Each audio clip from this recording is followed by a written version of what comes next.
Hi there, my lovely friends. In my last video, I talked about the fact of writing more than one project at the same time. And that kind of led me to thinking about something else that you could write.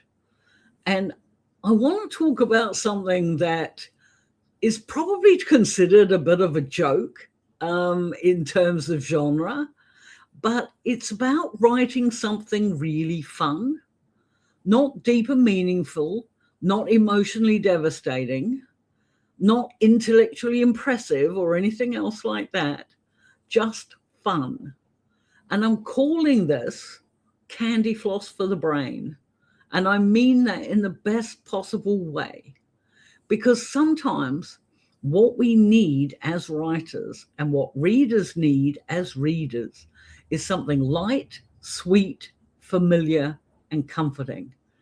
And one of the best ways to do that is by writing a short meet cute in an established romance genre.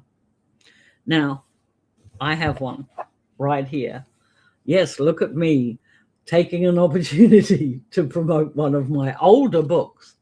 This is not a typical meet cute. It is a story about two people who meet in a random way. It was a 30,000 word story that turned itself into a sweet little book. It only had one issue. That issue was solved fairly quickly.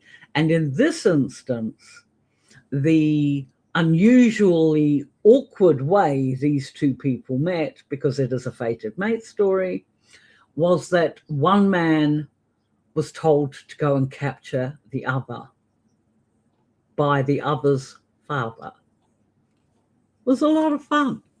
Probably funnier than I've just made it sound. But still, if you're not familiar with the term, a meet cute is exactly that.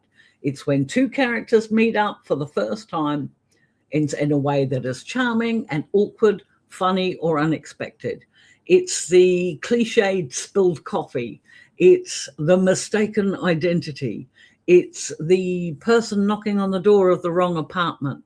It's the case of the missing train. It's a spark. And when you're writing a short fiction, particularly romance, the meet cute often is the crux of the story. I do think that a lot of writers underestimate the power of writing something that is deliberately short and funny. There's this unspoken pressure that every piece of writing has to prove something. It has to say something profound, and it has to justify the time spent on it. But writing a short meet cute it's not about proving anything at all. It's about playing. It's about reminding yourself why you enjoy writing in the first place. There is something really freeing about writing within an established romance genre, because the expectations for your readers are already there, and those expectations apply to the authors as well. The readers know that they're signing up for where two people meet. There is chemistry. In my case, it was fated mates. There's a bump or two along the way, but it's nothing strenuously, and things always end on a hopeful or a happy note. You're not meant to try and divert this or turn it into something that it's not. You're not reinventing the wheel, you're decorating it. And that is extremely comforting, both for you and the reader.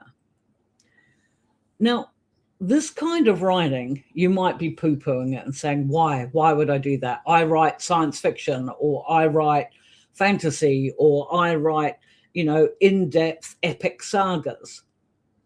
I'm really pleased for you. That's awesome. But have you ever felt creatively tired?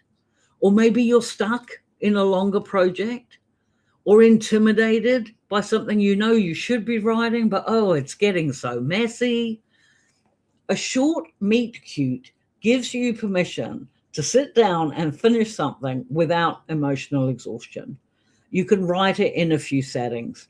You can hold the whole story in your head, and you don't need complicated subplots or sprawling world building. It's just two characters and a moment I think this thing here took me, I had it written in a week because it was fun and I wanted to keep doing it. There's another thing that I love about meet cutes. It's because they are character driven. That's just default. They have to be. And so you don't need the explosions or the elaborate plot twists. The interest for these stories comes from who these people are and what they notice about each other, and then how they react in an unexpected situation. A meet cute is a bit like, it's to do with contrast. It's two lives bumping into each other just long enough to spark curiosity. And then, of course, especially if they're fated mates like mine, it changes their lives.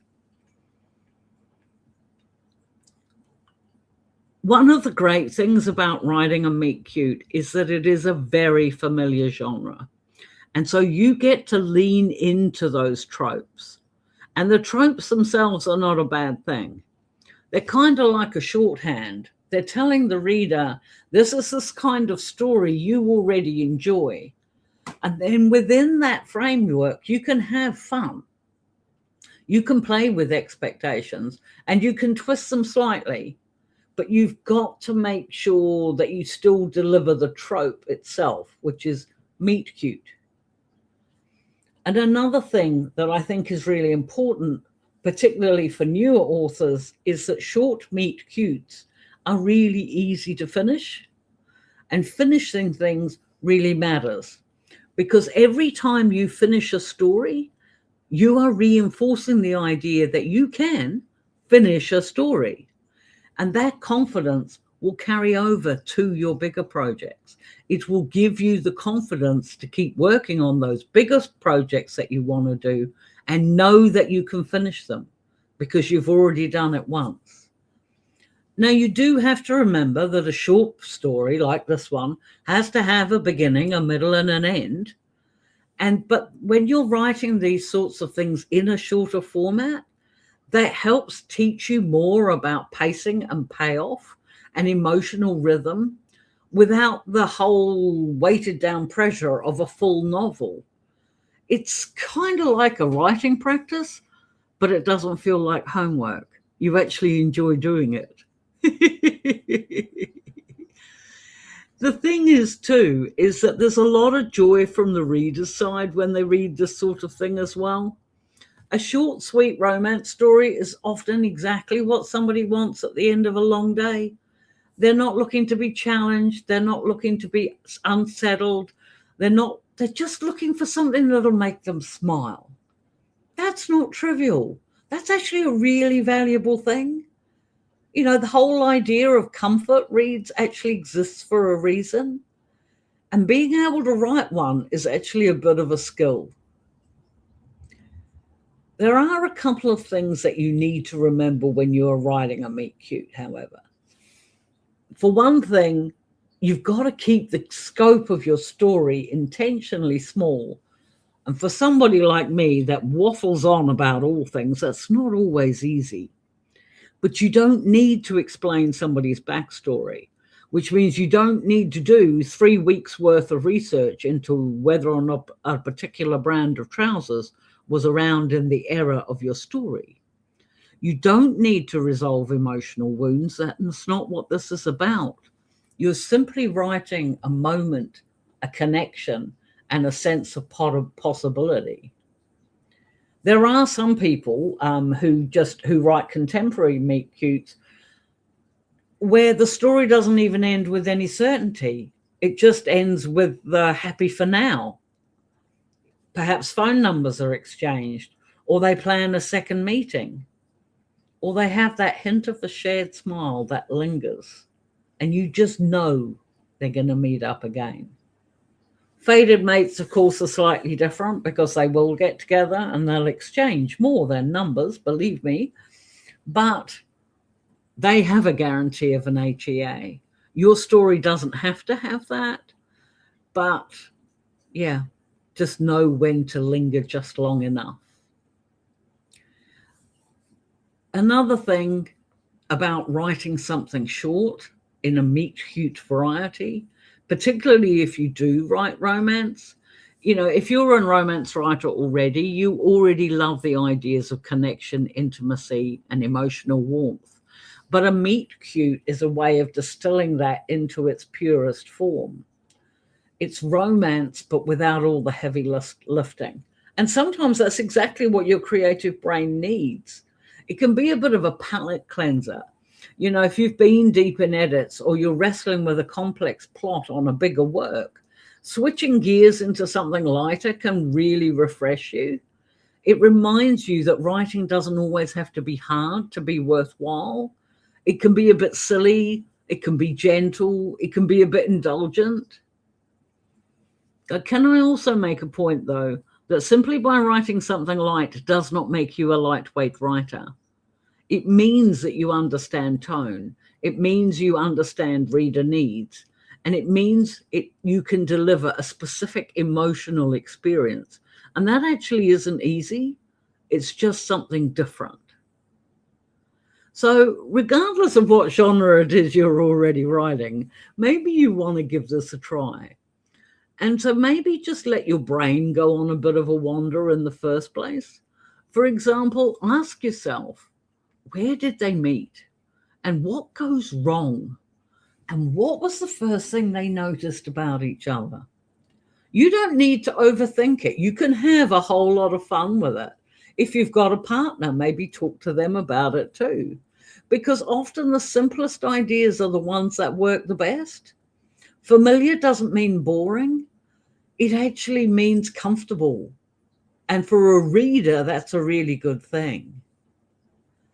And of course, the other advantage of writing this sort of thing is because it's in such a contained form, you can experiment a bit as well. You could try writing in a different point of view. You could try writing with a slightly exaggerated voice, like maybe write those silly things that you stop yourself from writing in your traditional work. Or maybe you could write in a setting that you wouldn't normally write about. It's kind of like a low risk space to stretch your creativity. And you know what? At the end of the day, if it doesn't work, you've only lost a few thousand words, and every word you write is writing practice. You don't always have to be working on your important book. You are allowed to write things just because they're fun. And in fact, these pieces can often refill the creative well that makes those bigger works possible. So if you're feeling stuck and tired or disconnected from your writing, consider writing a little candy floss story. Something sweet, something familiar, and something that makes you smile while you're writing it. Because that joy is contagious, you know, on the page as well as off of it. If nothing else, a short meet cute reminds you of this. Writing can be playful, writing can be fun, and writing can be kind. And sometimes that's exactly what both you and your readers need. So what do you think? Now you're probably saying, excuse me, Lisa, but how am I going to write a meet cute when I write science fiction? And I'll say to you, do they have meet cutes in science fiction? Like, is that possible? I was talking about romance because I write paranormal romance. But do they have a form of meet cute in a different genre? In mystery, for example, see, I could see that where that would be quite funny or quite fun. Like an epilogue or a prologue to an existing story.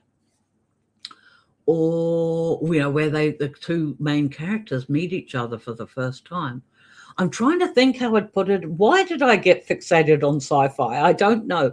There are lots of other genres, and I'm not sure if the meet cute would apply. But think about how much fun you would have trying to work out if it can. Because I say that there is romance in everything. It doesn't matter where. And in fact, I get most disappointed if I start reading something and realize there isn't a hint of romance in there somewhere. And if there isn't a hint of romance in the book that I'm reading, I usually make it up as I go along because that's the type of person I am. But that's something. If you write mystery or thrillers or horror or science fiction or historical books or things like that, tell me, give me a one line for a meet cute that would meet your genre, because I think that would be awesome. I really do. I think that could be a fun discussion. But yeah, today was just a way for me to basically reinforce the idea that writing is fun. It is meant to be fun. My meet cute was fun. I have fun with my characters, and I want for you to feel that fun too. Unfortunately, there's a lot going on in the world right now that doesn't make that exactly easy. So sometimes burying our brain in the candy floss of a cute little meet cute can be exactly the sort of therapy or relaxation our brain needs. But tell me what you think. Let me know in the comments below. Have you written a meet cute? And if so, what was the tagline for your book? Because I would love to hear that too. But yes, I answer every comment. I always do. I put out long form content on Mondays and Thursdays. And just lately, I have been reading one of my own books, A Marriage of Necessity, on Saturdays, which I am doing to try and help increase the watch time on my videos. So if you want to go back and have a look at my channel and see if there's something else there that might perhaps be a bit more helpful than today's videos, then please go right ahead. But otherwise, yes. Oh, please hit the like and subscribe if you thought this might be useful to you. And in the meantime, as always, keep writing, keep it fun, or have fun with it, because that's the most important thing. And until next week, my friends, we'll see you then. Bye.